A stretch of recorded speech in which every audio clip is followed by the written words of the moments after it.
Hey, everybody, this is Patti. Welcome to the Witching Hour. Yes, the hour of the day when the veil is thin and magic happens. I have a really great guest for you today with a fabulous cup in his hand. He's a paranormal investigator. He is an author. He's a TV guy. He's an all around great guy, the one and only Richard Estep. Welcome, Richard. Thanks for coming back. Good evening, Patti. It's always a pleasure to come on your show. Thank you so very, very much. You've got some exciting things going around right now. I've got two little books in my hand. I know we're going to talk more about this one. This hmm one I really like, and I want to talk about that at some time too, because I've got a chapter in it. You do. It wouldn't have happened to you.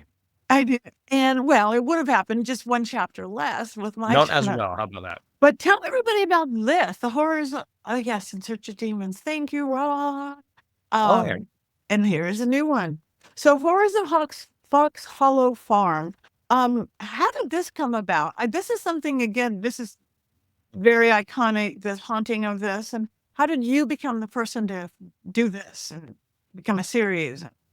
Well, really, the credit goes to your friend and colleague, Zach Bagans. He had done an episode of Ghost Adventures there at the farm. And before that, I hadn't really seen anybody talking about this case, the murders or the haunting subsequent. So, credit to Ghost Adventures for really bringing that to a broader audience. And when I learned that the poor men that were murdered at this location were sitting in boxes as evidence, they had never gotten a burial, whether Christian or otherwise. They'd essentially been forgotten except by their families. That did not sit well with me. So I reached out to the owner and I'd heard that the house was haunted. It's a family residence now. Most serial killer homes are demolished, usually so that they don't become a shrine, for ghoulish individuals. But this one was sold and is a family residence. So the owner said, well, I don't personally believe in ghosts, but my wife and my lodger and my kids have all had these experiences. And he invited me to go stay with a small team of investigators and investigate. So the book is about 50% about the crimes, the murders themselves, and then takes up with the haunting when the new family moved in. And I wrote that, I want to say 6, maybe 7 years ago. Wow, that's fabulous. So when you were in it, since you're super experienced, you've been to a million haunted places, can you feel something that made this, either because it was a serial killer house that killed so many people, not like one or two people, that the energy, did the house lead the person or did the person lead the house? Great question. And I'm not someone that feels stuff. I'm the anti-you. Okay. I did work with mediums there, and one of them came in and said, "I don't know how you can even sit in this environment. It's so thick, it's so heavy." And I think I'm fortunate that I don't have those kind of sensitivities. But even I was struck a couple of times.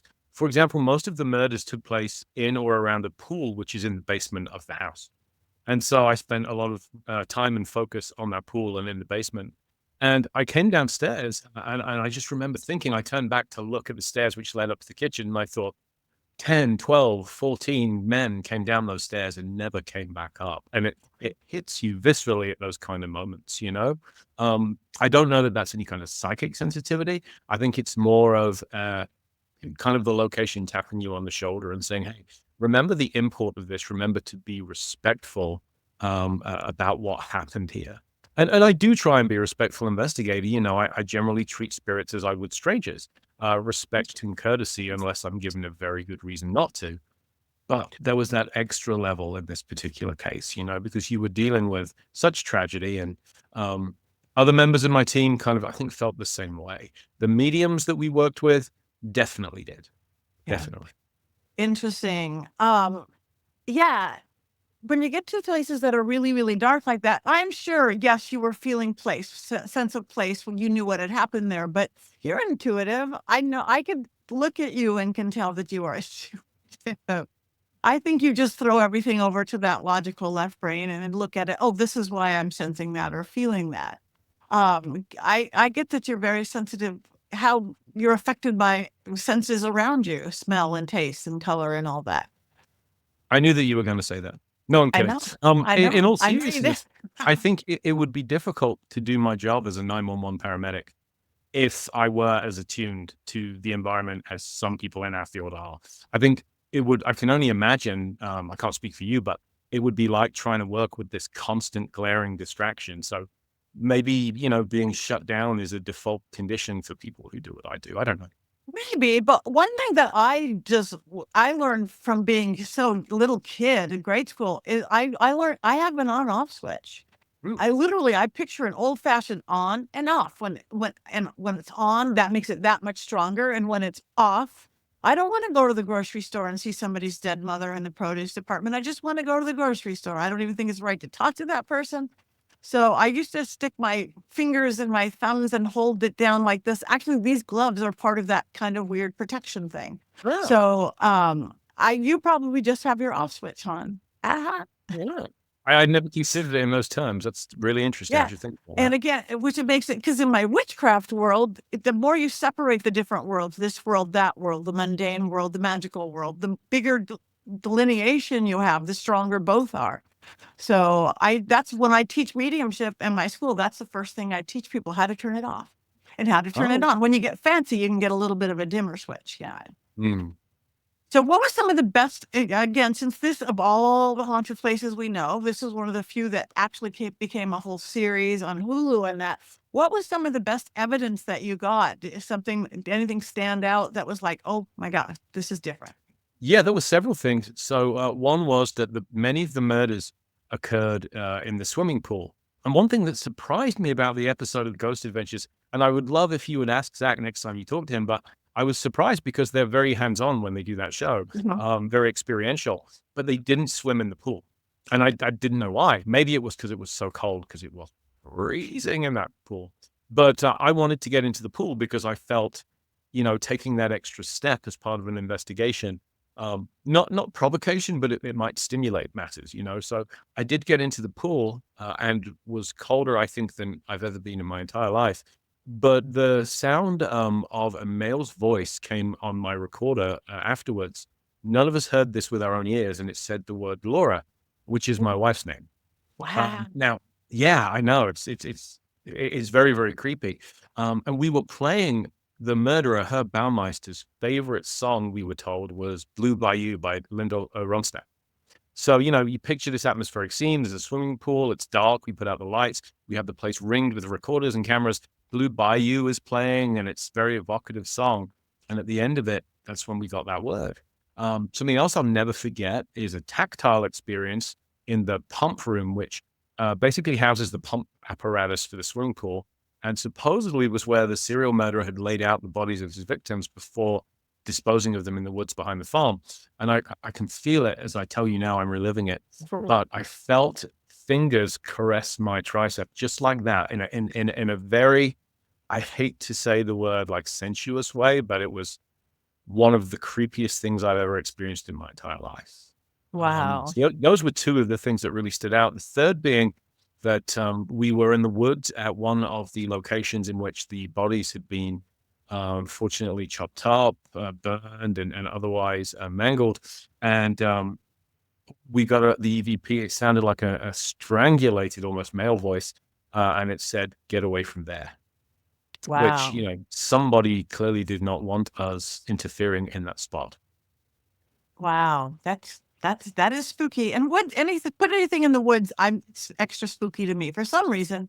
And I'm a nature girl, which is interesting about that. But the woods just kind of enhance everything. There's an energy Well, behind it. and as an aside, something I did talk about in the book that has gotten kind of overshadowed with the case is at least one investigator told me that they had investigated at Fox Hollow and were convinced that there was an elemental, a nature spirit in the woods, completely independent of what had happened in the house, that it was far older and was still resident there. As much of Indiana before white settlers came, elementals and things like that, many stories of these spirits of rocks and streams and woods. So Yeah. didn't want to neglect the woods either. Yeah, no, and those elementals, because they are everywhere, and they're making a bigger comeback now because we've got to pay attention to our little planet. So people are Mm. seeing gnomes who've never seen gnomes before, and the Fey Mhm. realm and all that. I just saw Spirit of a Bear for my first time last week, going, "This is odd. He's in a tree, that's odd." But A ghost bear, you say? a ghost bear. I've heard of one, and it is at the Tower of London. Really? which seems very odd, but the Duke of Wellington was actually the keeper of the tower. And under his watch in the 19th century, they had a menagerie of exotic animals there, one of which was a bear. And its ghost has been reported at the Tower of London. So until your experience, it's the only phantom bear I've ever heard of. Yeah, I had never heard of it at all. I've been to the old LA Zoo, which had some scary things, and I've heard lots of different kind of animals and stuff, but never a bear in a tree just hanging and doing its thing. But that's interesting about the Tower of London. I didn't know that. But ghosts are people too. I mean, bears are people too. Yeah. In your book, I want to go back. In your book, you do have to talk a little bit about the guy who survived the murderer. Monkey Jim. What is some of your insights on that? Did he have like survivor's guilt kind of a thing? Did that? So if in my book, he goes by a pseudonym actually, because that was the one condition that for him to cooperate and tell his story with the book, he did not want his name released. Now he's had a change of heart since, because he appears in the Hulu documentary, which partly based on the book, The Fox Hollow Murders, and goes now by his real name, Mark Goodyear. He's open about his experiences. Some of the controversy about the show, he is being accused by pretty much everybody who watches it of being an accomplice and not a survivor. Because people have, he's been caught telling untruths. He lied to the police on at least one occasion. And people are quite rightly asking, what is it about you that was so special that you survived when all of these other men died? It's become the biggest controversy, I think, associated with the case, which is now reopened, by the way, because nobody was ever convicted of those murders. But he was willing to come back to Fox Hollow Farm for a day when I was researching my book. And I spent a day getting his experiences. He told me you have to be very careful with this man because, and I would say this to his face, he very much likes being at the center of attention. And he very much admits that he can tell tall tales. You never quite know when he's being truthful or not, which for a researcher, for a writer, it's maddening when your one primary source is not completely trustworthy by his own admission. But he claims that the farm was haunted at the time of the murders, that he saw the apparitions of individuals inside that house when he was there the first night. So if he's to be believed, then the haunting goes back quite a way. Now that's interesting because if he's to be believed, that means he believes. Oops, that's my dog. If he's real dog, come there. If he is to be believed, that means he believes in spirits.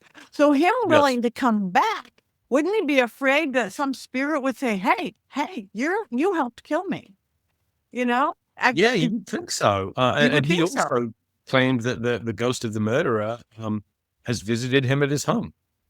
So there has been the suggestion that he's using this as a cover for being more involved with the murders than he would like to admit, and that his get out of jail free card is, well, the ghosts told me so.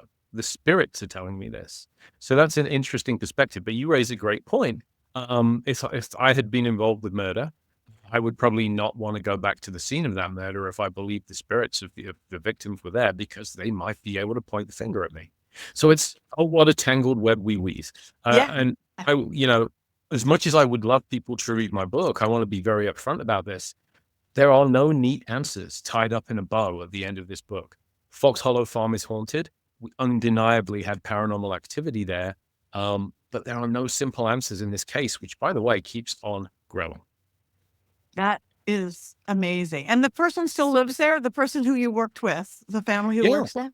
The family, so they are genuinely called Rob and Dickie Graves. Rob Graves is an unfortunate name, as he'll be the first to tell you. But Rob is an expert on the Fox Hollow murders. He lives in that house. He lives in the environment that the murderer does. He bathes in his bathtub, has the same library. I wrote the portion of the book at the murderer's desk in his library. Very surreal.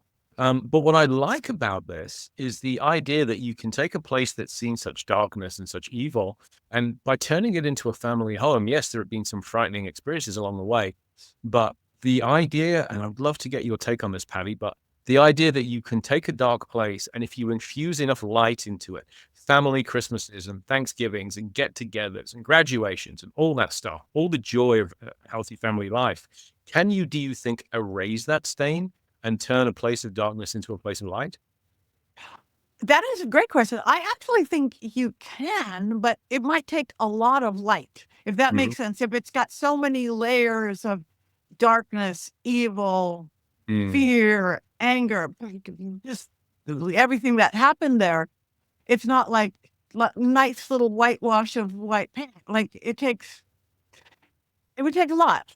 What my friend Sean Margolis always says, it takes one coat of black to cover up white paint. It takes a billion coats of white paint to cover up black paint. So I would be wary as a medium. I would be wary of moving a family into it.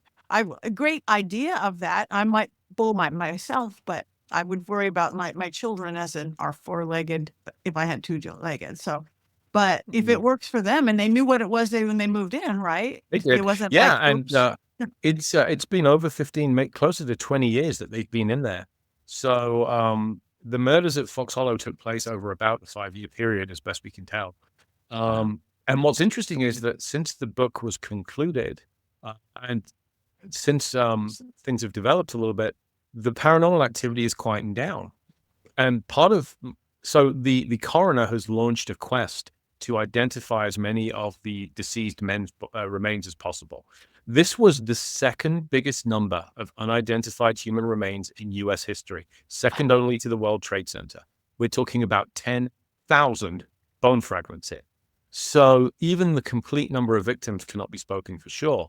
It took the local fire department and police officers weeks on their hands and knees, and they still missed stuff. It's still turning up to this day, bone shards and things. So, but as you know, um, the situation with hauntings, sometimes there's an unfinished business aspect to this. Spirits will remain behind because they need to achieve something. And ever since the show aired on Hulu, I've been told over 500, it's probably more now, people have come forward to offer DNA swabs and help identify more of these men. So Wow. this was a cold case until the local coroner started pushing on it again. So kudos to him for that, along with fellow, law enforcement investigators. But now traction is happening, and some of these men who are John Does are finally getting names and faces, and their stories are being told again. And I suspect that contributes to this haunting quieting down a little bit. Yeah. What do you think? Yeah, 100%. Having a voice there, being recognized, that would put them at peace immediately. So that is good. Plus, again, positive attention, just like, family Christmas, one thing, getting to the case of, getting identified is another. I think that's pretty awesome. So everybody check out this book. Again, fabulous. The Horrors of Fox Hollow. And you can check out the series on Hulu and you can go back and forth and see how fabulous Richard is. I do want to talk about this book because demons, I even said it, demons get so much credit for everything, They everything. do. What drove you to write this book? Have demons always been one of the things that you've been headed towards or looking for, or like not an attachment to one thing? You're attached to demons. Then Attached we is a start a great word. rumor. We'll start a whole rumor. But Mhm. why this book? When I began investigating claims of hauntings in the mid-90s in the UK, I never heard of a demonic case, at least not on my small island. I came to the US in 1999. I continued paranormal research. Even then, I think it was only with the success of paranormal television and shows like Paranormal State and Ghost Adventures, where there were frequently demonically themed episodes. Mhm. And then all of a sudden, it seemed as if demons were everywhere on every show. And I got to thinking, the entire bowels of hell could be empty and there aren't this many demons, they are everywhere. So what's going on here? How many of these reports are genuine? How many? I suspect that a lot of individuals misinterpret an aggressive human haunting for a demonic one. And you and I talked a little bit about this for research for the book. And so I wanted to take a more objective look at the phenomena of demons, a kind of cold, sober look, and say, how much evidence is there for this? So I talk to people like your good self, mediums, witches. I talk to neurologists, psychiatrists. I talk to bishops and exorcists, even an illusionist to talk about how you might fake a possession convincingly. I wanted to do this 360 look at the phenomenon of demons, and went on a road trip across the US, visiting sites like Erling, Iowa, the infamous exorcism in Erling from the 1920s, which is now a big movie is coming out about that in a couple of months, starring Al Pacino, Wow. called The Ritual. So that's an exorcism that's not well known, that's about to really be well known when that movie drops. We, Wow. yeah, we are fascinated as a people with demons. Uh, and I found generally there were two types of books out there. There were the uber skeptical ones, which were kind of insulting. They just said demons don't exist, and if anyone that believes in them is an idiot. Yeah. And then they're the ones that didn't question the belief in demons, that were demons are real and you should be scared of them because they're out to get you. And I thought there has to be a middle path. There has to be a more, middle of the road line I can walk and assess these claims. So that's why I called you and people I respect in the field to be my experts on this. So did people kind of agree or disagree? Did you come up with what you think, your opinion of things? How much is really demons? How much it isn't? How much? I think that we misinterpret many cases of alleged possession or demonic activity for a frustrated, angry human spirit that is trying to communicate or behave in a way that was consistent with its behavior in a lifetime.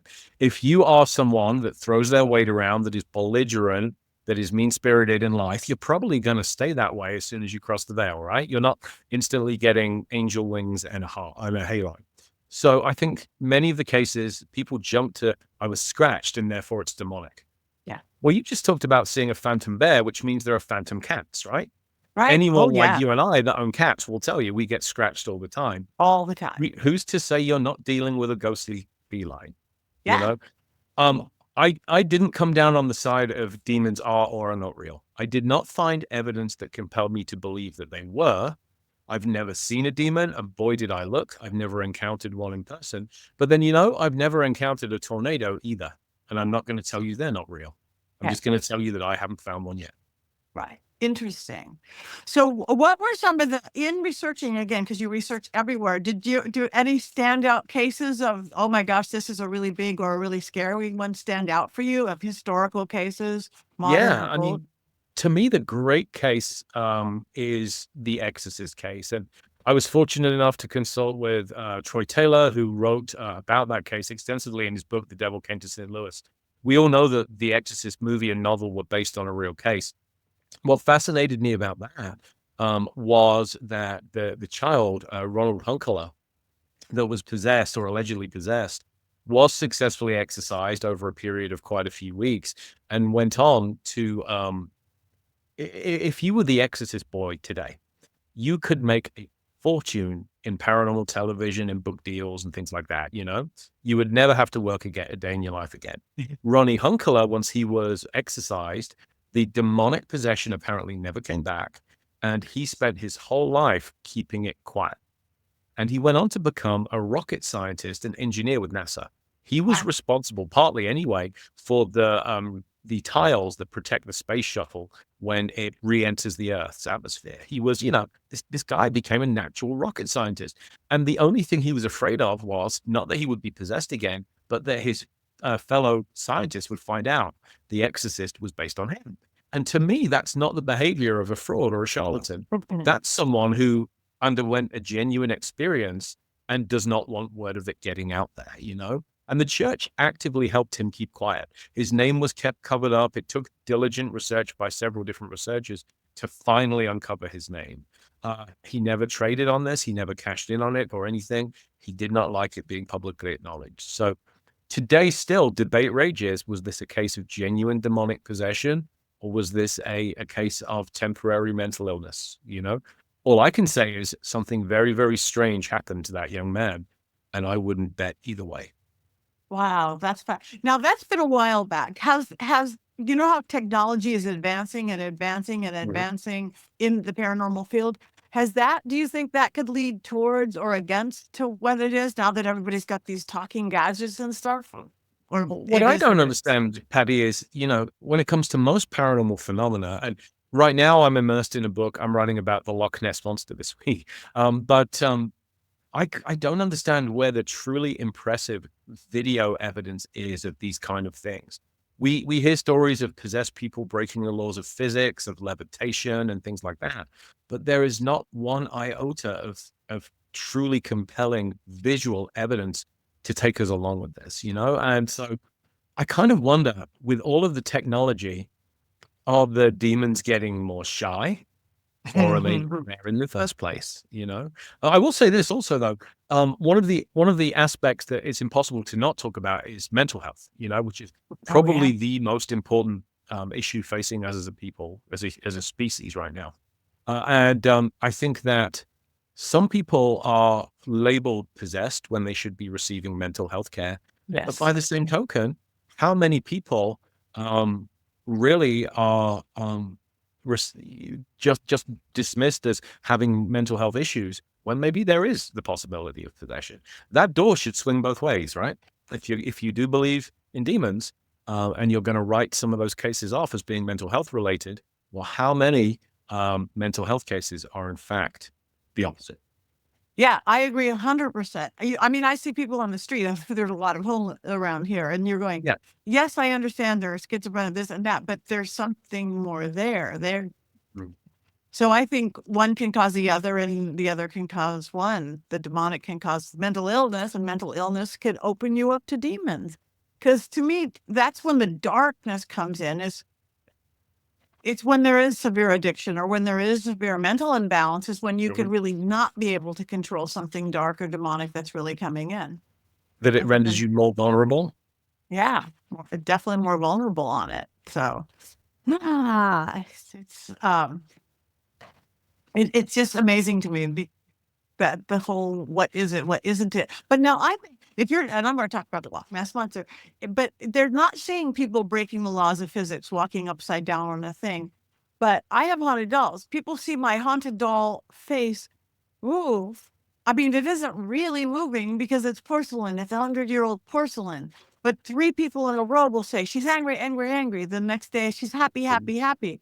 So maybe it's that otherworldly moving, like maybe is Bigfoot or the Loch Ness monster, or we're seeing these demonic things. Somebody might be in a room seeing somebody hanging from the ceiling, Mhm. but you can't catch it on camera. I don't know. I mean, That you may can. that may be Yeah, that may be possible, and I think those of us that have been in the field for decades, it's that constant what if, what if, what if, and I don't like to be closed off. I just like my question, you know, I like to ask the hard questions. And I feel that, it's tempting not to sometimes, Yeah. you know, because there are some hard questions. Here's another one. I was recently writing about werewolves. Now, clinical lycanthropy is a real condition that is acknowledged by the psychological profession. Some people that believe they are werewolves, right? Mhm. Um, it is truly a thing. It's relatively rare, but it exists. However, there is no evidence that they do literally change into wolves. But then, and this comes from, I think, having a diverse career in this field. I'd also interviewed witnesses who had encountered skinwalkers or believed they'd encountered skinwalkers. And one of the theories is that a person does not literally change their body into an animal, into a wolf, into whatever it may be, but they can project almost an avatar. Mhm. I mean, we've talked about things like ectoplasm in the past, you know, and the idea that you can externalize psychically certain things. So it may well be that there's an element of that to these kind of phenomena, and that we're almost being a little too literal. Um, it's important to be skeptical, but it's important to not be excessively skeptical Right, too. right. It's meet in the middle somewhere, says the Yeah. Libra herself. Because I come in skeptical. Okay, can we explain this first Mhm. before we see why that person's walking on this? So Loch Ness monster, huh? Yeah, a book on cryptids that I'm working on, which will be out next February. Wow, oh, that is good. So are you interviewing experts in this too, or you just? So I am. I'm looking forward to. And next month I get my first experience, surprisingly, because I live in Colorado, of going out into the woods and squatching on the Bigfoot Trail. It was something that I've never done. So I do love that. And just last year I was in Point Pleasant researching my book about Mothman. And Van Meter, Iowa, on the trail of the Van Meter visitor, this pterodactyl-like creature. So, our history and our folklore full of these extraordinary stories. And I just would love to know what is behind some of them. And I really enjoy putting boots on the ground. Reading is wonderful. I love reading. It is my life. It's my comfort in life. And that's probably why I write. But nothing can make you appreciate those cases as much as standing in the places where they happened. 100%. Hey, if you need some help squatching, I know this guy. He speaks the language. I've been planning to go on a camping thing. It's somewhere like in Washington State, Mhm. where I guess many of them are. But he read one of my early mentors, Maximilian de Lafayette, who's kind of an ET guy, Mhm. but he speaks these ancient Sumerian languages, ancient, and apparently there's Sasquatches that speak that. And he knows these sigils and symbols and can go find Really? them. So hopefully you will find some on your trip. And if not, call me. I have somebody who apparently knows how to find them as well. Thank you. He's a Well, bridge builder. He's a very well-respected engineer really? and What fascinates me about that, and you kind of put this in my head, is the idea that, these multi different phenomena. Back when I first began in this field, and thank goodness things have changed, but you had what was called the ghost people, uh-huh. and then you had the UFO people, and then Yeah. you had the Bigfoot or monster people, and we were siloed, and we kind of didn't talk to each other.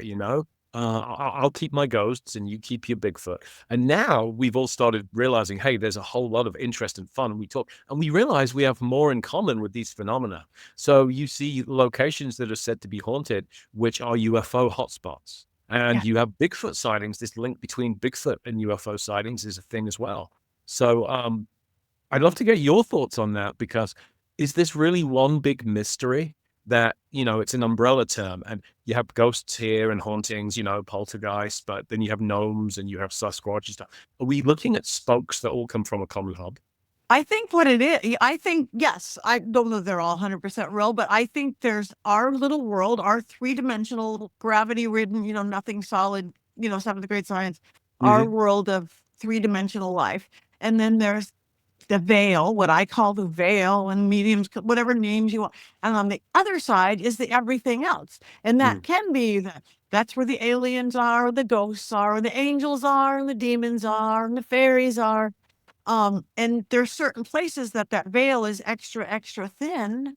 So whether we use the word portals or all these areas of things, or places that are very much generators as well, that generators that make doorways for things. So I think that we should be more aligned, even if I like the ghosts better than the aliens, better than the whatever. I Mm. think that there's and I think science is gonna get there with quantum sciences and quantum physics and figure out what that little divide thing is, and then who knows, all hell may break loose or heaven may break loose or all of the above. I think it's all kind of coming together, and I think it's just they're on the other side of the curtain. It's these kind of mysteries that keep us fascinated and keep us in this field, isn't it? Yeah, and that's wouldn't you hate to know everything? I would. The Scottish comedian Billy Connolly was asked, is there a Loch Ness Monster? And he said, of course there is. And if there isn't, I don't want to know, because the world would be just that little bit less magical if you knew for sure that there wasn't. Yeah. Just the number of people that go to a place like Loch Ness and they'll stand on the shore and they will watch. And there's just this sense of the otherworldly that there might be, not necessarily is, but might be something lurking underneath those waters. Um, and I think the more magic we have in the world, the more colorful it is in that way, the healthier it is for all of us. The world would be 100. a little bit more bland, more drab if we were able to rule all of this stuff out.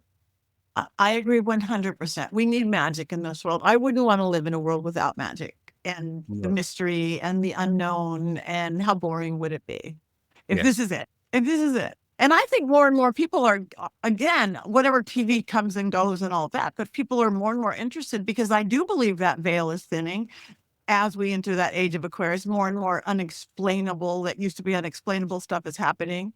And people are scared and people don't like reality. So they want to look outside reality, whether they're going back to church or they're going on a paranormal investigation or they're getting into witchcraft and magic. It's, we need the magic. We need the magic. So We do. I, And it's a wonderful idea too that you can have these encounters and these experiences, and they don't have to be negative. In fact, no, many of them are positive in a life-affirming way. A lot of it depends on how you approach them. I've investigated some of the world's most allegedly terrifying locations and had very positive experiences there. I think a lot of it comes down to what you bring with you to that table. 100% for your perception, your energy, your vibration level, the words that I use. But of course, we did that. TV did that too. Nobody wants to go to the happy location where they're swinging from the chandeliers because they got married there and the best day of their life. We go to the insane asylum. We go to the serial You killer's know, house. I'm going to run this by you, right? I try not to talk too much about upcoming projects, but I really feel inspired to do this one. I made a comment on a show, I think it was last week, that, I've written so many books with scary covers and um, mainly because I want people to read them. And public, as you said, nobody's going to buy the nice book of hauntings, right? And now I really want to test that. I want to write the nice book of hauntings. Nothing scary, nothing creepy, I'm thinking that it just needs to be positive ghost stories because again, in the 90s in the UK, a lot of my home cases might be a house, like we call ranch houses bungalows in the UK. Mhm. Well, it might be like a bungalow house that a husband and wife had bought maybe in the 1940s, and they, their first home, they'd lived there through their whole life. They'd had kids and then became grandparents and then they died there. And then every once in a while, the new residents that moved in might smell his cigar smoke or her perfume. They might hear the slippers kind of shuffling on the stairs, just an echo of these people that love this place very much. And maybe a little bit of them stayed behind. Friendly, warm hauntings. They are out there and they're not that uncommon. And I No. think, we do bear some responsibility, those of us that have worked in paranormal television, because Yeah. scary sells. And not Scary every sells. haunting is, not every haunting is The Conjuring. I don't think even the majority of hauntings are. They just don't get enough press. So watch for me to write that book and watch Yes, for it to write that book because I believe sell something. 5 copies. Most because most people are good. You go to a movie, you go out to the mall, and most people are good. There's a serial killer in there somewhere, but most are good.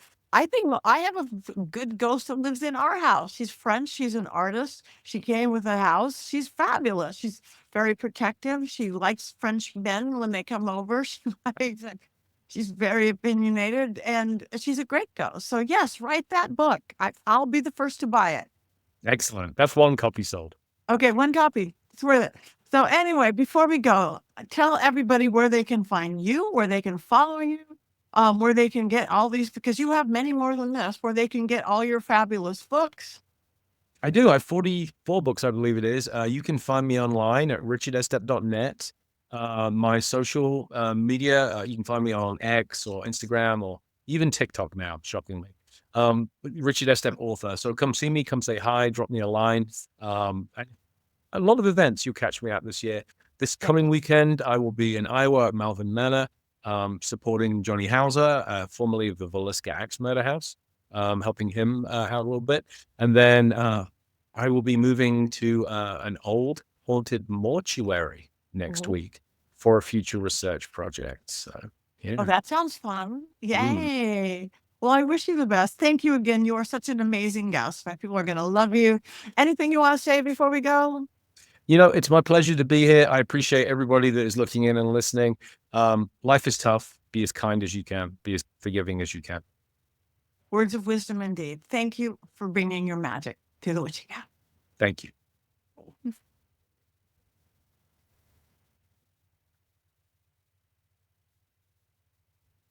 Yes. No, it was a ghost. It was a ghost. Okay. So I'm going to say this week on the witching hour, we have, what do you want me to call you? Author, paranormal investigator? What works best? I think of myself Author. mainly as a storyteller. Okay. So author Richard Estep. And then I'm going to say, what are we going to talk about this week, Richard? And in 3 or 4 lines, you could say the book horrors of this. You could talk, whatever you want to say. It's just a little teaser.